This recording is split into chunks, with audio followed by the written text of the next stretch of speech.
ಗ್ರಾಮ ಪಂಚಾಯಿತಿ ಚುನಾವಣೆ 2026 ಚುನಾವಣೆಗೆ ದಿನಾಂಕ ಫಿಕ್ಸ್. ನೀವು ಕೂಡ ಗ್ರಾಮ ಪಂಚಾಯಿತಿ ಚುನಾವಣೆಗೆ ನಿಂತ್ಕೋತಾ ಇದ್ದೀರಾ? ಹಾಗಾದ್ರೆ ಈ ತಪ್ಪುಗಳನ್ನ ಮಾಡಿದ್ರೆ ನೀವು ಗ್ರಾಮ ಪಂಚಾಯಿತಿ ಚುನಾವಣೆಗೆ ನಿಂತ್ಕೊಳ್ಳೋ ಅರ್ಹತೆಯನ್ನ ಕಳ್ಕೊತೀರಾ.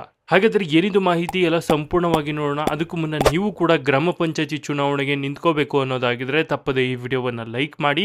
ಹಾಗೆ ನಿಮ್ದು ಯಾವ ಗ್ರಾಮ ಪಂಚಾಯಿತಿ ಅಂತ ನಮಗೆ ಕಮೆಂಟ್ ಮೂಲಕ ತಿಳಿಸಿ. ಇಡೀ ಕರ್ನಾಟಕದಾದ್ಯಂತ ಇರುವಂತಹ ರಾಜ್ಯದ ಎಲ್ಲ ಗ್ರಾಮ ಪಂಚಾಯಿತಿಗಳಿಗೆ ಗ್ರಾಮ ಪಂಚಾಯಿತಿ ಚುನಾವಣೆ ಪ್ರಕಟ. ರಾಜ್ಯ ಚುನಾವಣಾ ಆಯೋಗ ಹೊಸ ಆದೇಶ ಜಾರಿ. ರಾಜ್ಯದ ಗ್ರಾಮ ಪಂಚಾಯಿತಿ ಚುನಾವಣೆ ಅಂದ್ರೇನೆ ಹಾಗೆ, ಹಳ್ಳಿಗಳಲ್ಲಿ ಒಂದು ರೀತಿಯ ಜಾತ್ರೆಯ ವಾತಾವರಣ ಸೃಷ್ಟಿಯಾಗುತ್ತದೆ. ಅದರಲ್ಲಿಯೂ ಗೌಪ್ಯವಾಗಿ ಗ್ರಾಮ ಪಂಚಾಯಿತಿ ಸದಸ್ಯ ಸ್ಥಾನಕ್ಕೆ ಸ್ಪರ್ಧಿಸುವ ವ್ಯಕ್ತಿಯನ್ನ ತಯಾರು ಮಾಡುವ ಕೆಲವು ಗುಂಪುಗಳು ಮತ್ತು ಜನರು ಬೇರೆನೆ. ಅದೇನೇ ಇರಲಿ, ಕರ್ನಾಟಕ ರಾಜ್ಯ ಚುನಾವಣಾ ಆಯೋಗವು ರಾಜ್ಯದಲ್ಲಿ ಗ್ರಾಮ ಪಂಚಾಯಿತಿ ಚುನಾವಣೆಗೆ ಸಂಬಂಧಿಸಿದಂತೆ ಮಹತ್ವದ ಆದೇಶ ಹೊರಡಿಸಲಾಗಿದ್ದು, ರಾಜ್ಯದಲ್ಲಿ ಈಗಾಗಲೇ ಗ್ರಾಮ ಪಂಚಾಯಿತಿ ಚುನಾವಣೆ ನಡೆಯಬೇಕಾಗಿತ್ತು. ಈಗ ಚುನಾವಣೆ ಕುರಿತಾಗಿ ರಾಜ್ಯ ಚುನಾವಣಾ ಆಯೋಗವು ಮಹತ್ವದ ಆದೇಶ ಜಾರಿಗೆ ಮಾಡಿದೆ.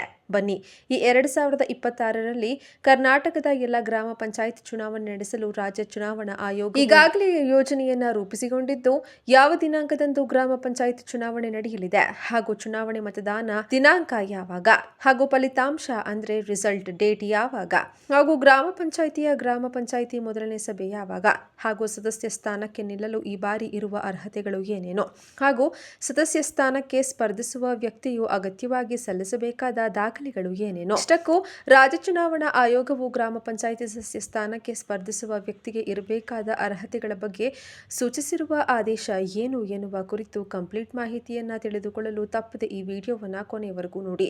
ಹಾಗೂ ನೀವು ಕೂಡ ಗ್ರಾಮೀಣ ಭಾಗದ ಗ್ರಾಮ ಪಂಚಾಯಿತಿ ವ್ಯಾಪ್ತಿಗೆ ಒಳಪಡುವ ಹಳ್ಳಿಯವರಾಗಿದ್ರೆ ತಪ್ಪದೆ ಈ ವಿಡಿಯೋಗೆ ಒಂದು ಲೈಕ್ ಮಾಡಿ ಹಾಗೂ ಕಂಪ್ಲೀಟ್ ಆಗಿ ನೋಡಿ. ರಾಜ್ಯದಲ್ಲಿ ಗ್ರಾಮ ಪಂಚಾಯಿತಿ ಸಾರ್ವತ್ರಿಕ ಚುನಾವಣೆ ನಡೆಸುವ ಪ್ರಕ್ರಿಯೆಗೆ ವೇಗ ಸಿಕ್ಕಿದ್ದು, ಕರ್ನಾಟಕ ರಾಜ್ಯ ಚುನಾವಣಾ ಆಯೋಗವು ಚುನಾವಣಾ ಸಿದ್ಧತೆಗಳಿಗೆ ಸಂಬಂಧಿಸಿದಂತೆ ಮಹತ್ವದ ಸುತ್ತೋಲೆ ಹೊರಡಿಸಿದೆ. 2027ರ ಮಾರ್ಚ್ ಅಂತ್ಯದ ಒಳಗಾಗಿ ಅವಧಿ ಮುಕ್ತಾಯಗೊಳ್ಳುವ ಎಲ್ಲ ಗ್ರಾಮ ಪಂಚಾಯಿತಿಗಳು ಹಾಗೂ ಪುನರಚಿತ 42 ಗ್ರಾಮ ಪಂಚಾಯಿತಿಗಳಿಗೆ ಚುನಾವಣೆ ನಡೆಸುವ ಉದ್ದೇಶದಿಂದ ಜಿಲ್ಲಾಧಿಕಾರಿಗಳಿಗೆ ಅಗತ್ಯ ಕ್ರಮ ಕೈಗೊಳ್ಳುವಂತೆ ಸೂಚಿಸಲಾಗಿದೆ. ಸುತ್ತೋಲೆಯ ಪ್ರಕಾರ ಪ್ರತಿ ಗ್ರಾಮ ಪಂಚಾಯಿತಿಗೆ ಒಬ್ಬ ಗ್ರೂಪ್ ಬಿ ವೃಂದದ ಅಧಿಕಾರಿಯನ್ನ ಚುನಾವಣಾ ಅಧಿಕಾರಿಯಾಗಿ ನೇಮಕ ಮಾಡಬೇಕು. ಅವರಿಗೆ ನೆರವಾಗಲು ಶಿರಸ್ದಾರ್, ಸೂಪರಿಂಟೆಂಡೆಂಟ್ ಅಥವಾ ವ್ಯವಸ್ಥಾಪಕ ಹುದ್ದೆಯ ಅಧಿಕಾರಿಯನ್ನ ಸಹಾಯಕ ಚುನಾವಣಾ ಅಧಿಕಾರಿಯಾಗಿ ನಿಯೋಜಿಸಬೇಕು. ನೇಮಕವಾಗುವ ಅಧಿಕಾರಿಗಳ ಸ್ವಂತ ತವರು ಕ್ಷೇತ್ರಕ್ಕೆ ಅವರನ್ನು ನಿಯೋಜಿಸಬಾರದು ಎಂಬ ಕಟ್ಟುನಿಟ್ಟಿನ ಸೂಚನೆಯನ್ನ ಆಯೋಗ ನೀಡಿದೆ. ಸದಸ್ಯ ಸ್ಥಾನಗಳ ಆಧಾರದ ಮೇಲೆ ಅಧಿಕಾರಿಗಳ ನೇಮಕ ಹೀಗಿದೆ: 25 ಸದಸ್ಯ ಸ್ಥಾನಗಳವರೆಗೆ ಒಂದು ಚುನಾವಣಾಧಿಕಾರಿ ಪ್ಲಸ್ ಮತ್ತು ಸಹಾಯಕ ಚುನಾವಣಾಧಿಕಾರಿ, 25ರಿಂದ 35 ಸದಸ್ಯ ಸ್ಥಾನಗಳಿಗೆ ಒಂದು ಚುನಾವಣಾಧಿಕಾರಿ ಪ್ಲಸ್ 2 ಸಹಾಯಕ ಚುನಾವಣಾ ಅಧಿಕಾರಿಗಳು, 35ಕ್ಕಿಂತ ಹೆಚ್ಚು ಸದಸ್ಯ ಸ್ಥಾನಗಳಿದ್ದರೆ 2 ಚುನಾವಣಾ ಅಧಿಕಾರಿಗಳು ಪ್ಲಸ್ 2 ಸಹಾಯಕ ಚುನಾವಣಾ ಅಧಿಕಾರಿಗಳು. ರಾಜ್ಯ ಚುನಾವಣಾ ಆಯೋಗವು ಈಗಾಗಲೇ ಜಿಲ್ಲಾಧಿಕಾರಿಗಳಿಗೆ ಅಗತ್ಯ ಸಿದ್ಧತೆಗಳನ್ನು ಕೈಗೊಳ್ಳುವಂತೆ ಸೂಚಿಸಿದ್ದು, ಚುನಾವಣಾ ಪ್ರಕ್ರಿಯೆಗಳನ್ನು ಸುಗಮವಾಗಿ ನಡೆಸಲು ಅಗತ್ಯ ಸಿಬ್ಬಂದಿ ನಿಯೋಜನೆಗೆ ಆದ್ಯತೆ ನೀಡಲಾಗಿದೆ. ಇದರ ಜೊತೆಗೆ 2027ರ ಏಪ್ರಿಲ್ ನಂತರ ಅವಧಿ ಮುಕ್ತಾಯಗೊಳ್ಳಲಿರುವ 56 ಗ್ರಾಮ ಪಂಚಾಯಿತಿಗಳ ಪಟ್ಟಿಯನ್ನ ಆಯೋಗ ತನ್ನದೇ ಸುತ್ತೋಲೆಯೊಂದಿಗೆ ಲಗತ್ತಿಸಿದ್ದು, ಮುಂದಿನ ಹಂತದ ಚುನಾವಣೆ ಸಿದ್ಧತೆಗಳಿಗೂ ಮುನ್ನೋಟ ನೀಡಿದೆ.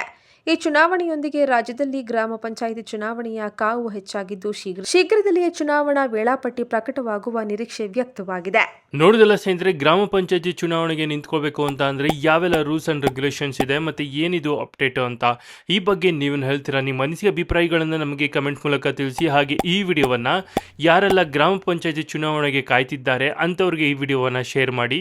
ಅವ್ರಿಗೆ ಈ ವಿಡಿಯೋ ತುಂಬಾನೇ ಹೆಲ್ಪ್ ಆಗುತ್ತೆ.